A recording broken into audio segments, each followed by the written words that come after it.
Tony Yoka, Carlos Takam. Ouais. Que dire? Beaucoup de choses à dire. Ah, trop de choses à dire. Oh, un nouveau débrief. Salut Eh Jip. ouais. Salut Gigi. Alors, qu'est-ce qu'on a pensé de ce combat de retour de Tony Yoka après un an d'absence? Alors si on regarde ça du point de vue de Tony Yoka, c'est peut-être la défaite de trop pour aller chercher un combat pour le titre dans les 2 prochaines années, selon moi.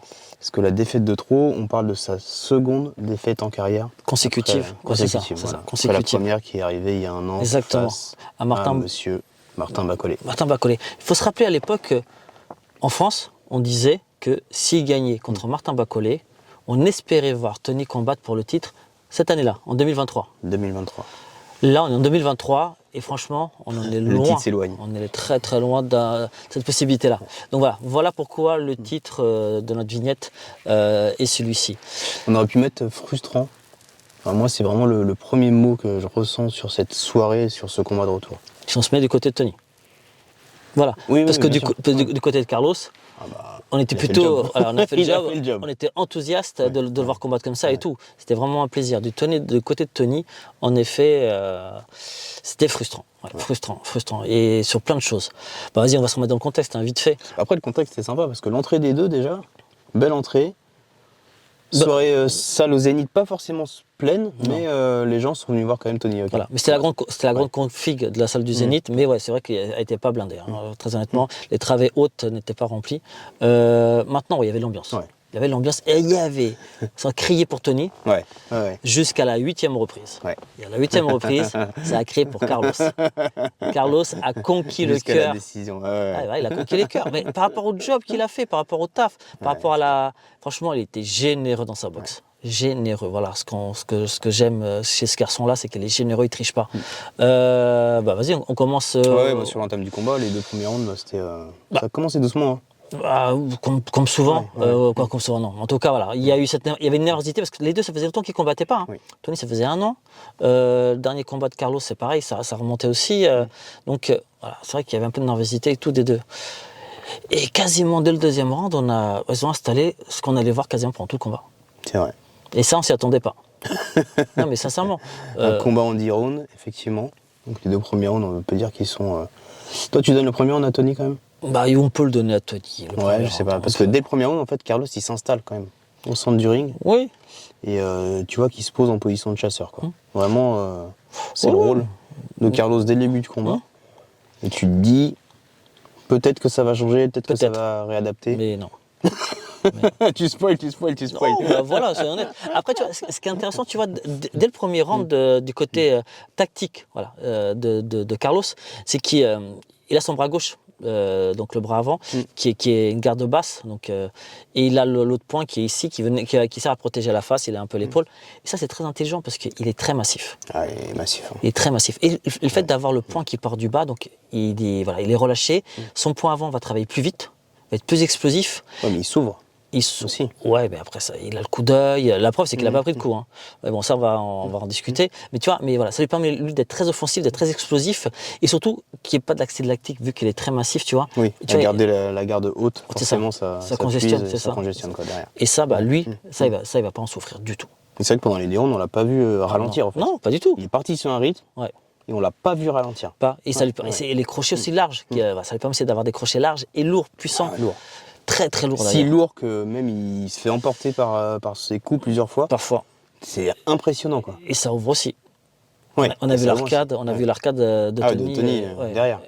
Être ouverte aussi. Tu veux dire ça ouvre aussi la garde. Oui, tout à fait. Ça ouvre aussi sa garde. Ça ouvre la garde et ça ouvre les arcades. Alors, il y a des choses qu'on n'a pas compris. Ça, c'est du côté de Tony. C'est vrai que cette garde qui était souvent ouverte, on n'a pas compris comment Tony. Bon, il a fait que reculer quasiment pendant le combat. Pourquoi pas? Non, je dis pourquoi pas. Si tu boxes en reculant, pourquoi pas? Mais c'est vrai tu peux boxer en contre. Tu peux boxer en contre, c'est ça. Surtout avec la longe que Tony a, quoi. Par rapport à Carlos, par rapport à un adversaire comme Carlos. Mais là, il y a des choses, tu vois, où on a du mal un peu à comprendre la tactique de Tony. Il est plus grand.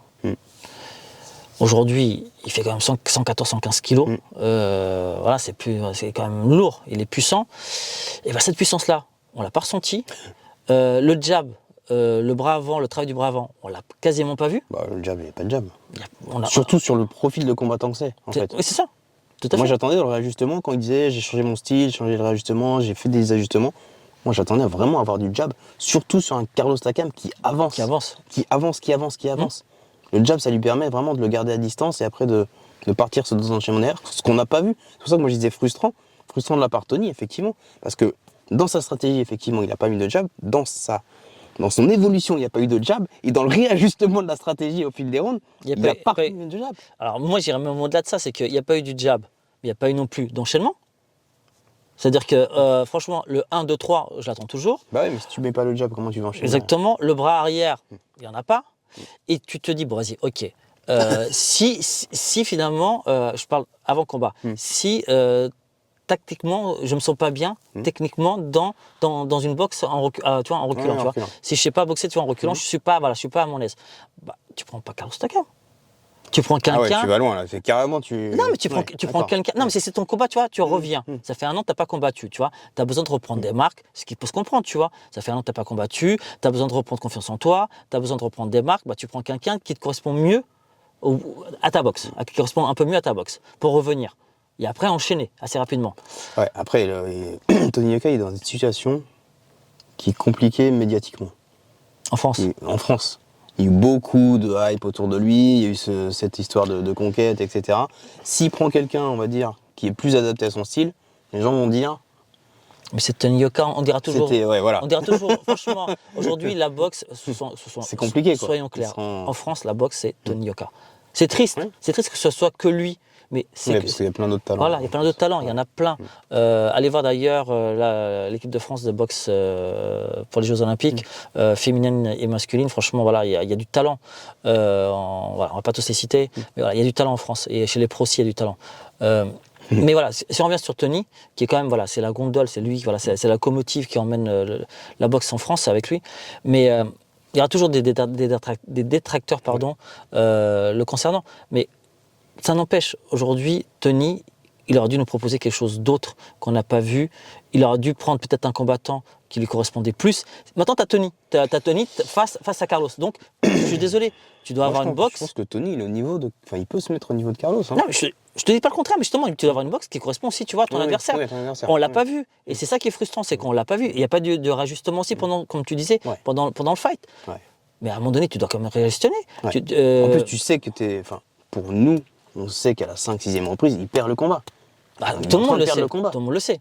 À 6e, à part un juge qui donne Tony gagnant quand même. On a du mal à comprendre. Mais à 6e reprise, justement, Tony, c'est peut-être d'ailleurs sa meilleure reprise.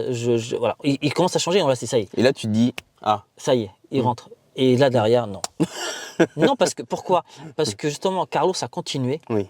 Ouais, il est resté sur le même rythme. Bulldozer. J'envoie des coups lourds. Et on a retrouvé le même schéma avec Bacolé. C'est-à-dire, ces coups-là, ils sont tellement puissants qu'ils te bouffent de l'énergie lorsque tu les encaisses. Ouais. Tu vois? Et puis il en a encaissé. Hein. Il en a encaissé. Pour le coup, parce que Tony Yoka, quand même, il encaisse les coups. Ouais. Ça, on peut pas lui reprocher, il encaisse les coups. 6e, 7e reprise, il a pris des coups. Il a pris des coups de parpaing. Impressionnant. De parpaing. Tout le monde dans la salle, on était là, ça va tomber. Ça criait. Dans la salle, on attendait. Voilà. Et il y a autre chose aussi, tu vois, qui m'étonne encore dans la boxe de Tony, par rapport à ce qui se passait, tu vois, par rapport à Bacolé. Voilà. Moi, je pense qu'il y a un avant et un après Bacolé. Contre Bacolé, on avait un déficit de puissance. Là, aujourd'hui, est-ce qu'on a vu un Tony puissant? Sincèrement, moi, on l'a pas vu. Les appuis, sur les appuis, encore une fois, la puissance, elle vient de là avant tout. Elle vient pas des bras, elle vient avant tout de l'ancrage au sol. On n'a pas vu, voilà, ces appuis.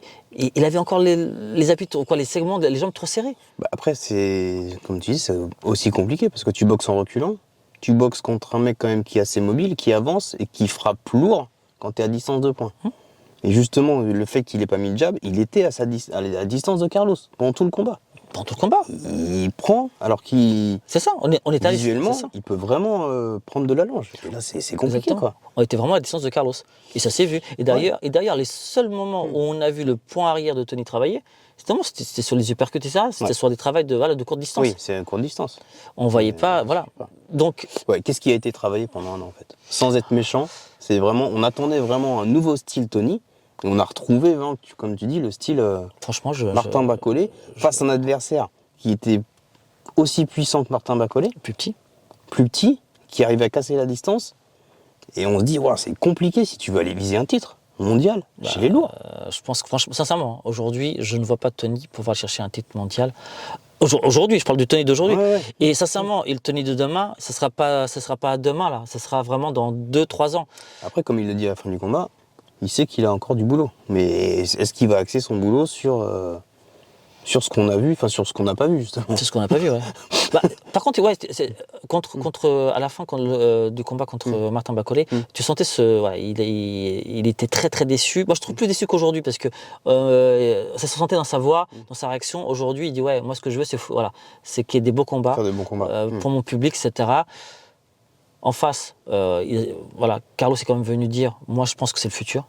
Ce garçon-là, il n'a que 30 ans, bientôt 31. Il peut vraiment aller, il peut aller. En effet, il n'a que 30-31 ans. Pour la boxe des lourds, chez les lourds, ça reste encore relativement jeune. Mais ça va vite. Ouais, puis si tu enchaînes les défaites comme ça te ralentit, tu fais 3 points en arrière, quoi. C'est ça. Et les axes de travail, encore une fois, nous, on pensait que c'était la puissance. On pense que c'est en effet aussi, il faut arrêter de reculer, parce que ces 2 combats, ils reculent. Donc à un moment donné, il faut vraiment changer. Réadapter, quoi. Changer quoi? Non, il faut changer des choses. Ouais, c'est ça. Ouais. Changer quoi? Changer quoi, ouais. Changer le training, changer le camp, changer le coach, changer... Ce qui est compliqué, c'est que t'as pas que des adversaires comme Takam ou Bacolé, quoi. Mais t'es chez les lourds.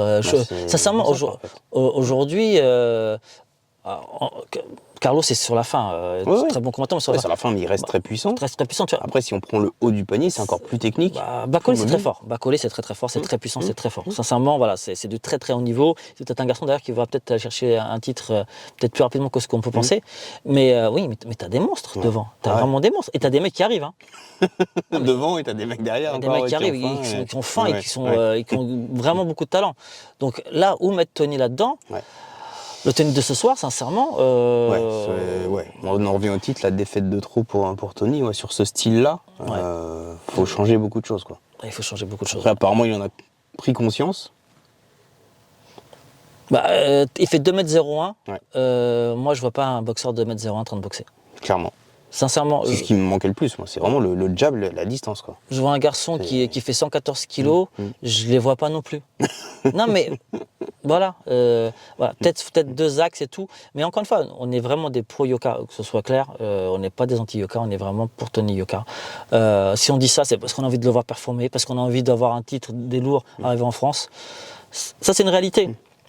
Mais pour ça, il faut aussi dire les choses. Il ne faut pas non plus se cacher, dire tout est beau, tout est rose et qu'il a été volé. Carlos a mérité son titre, sa victoire, pardon. Tu vois, comme quoi. Ouais, même pour moi, ça n'engage que moi, la décision partagée, franchement, non. À aucun moment, il y a une décision partagée. Qui l'a compris dans le public?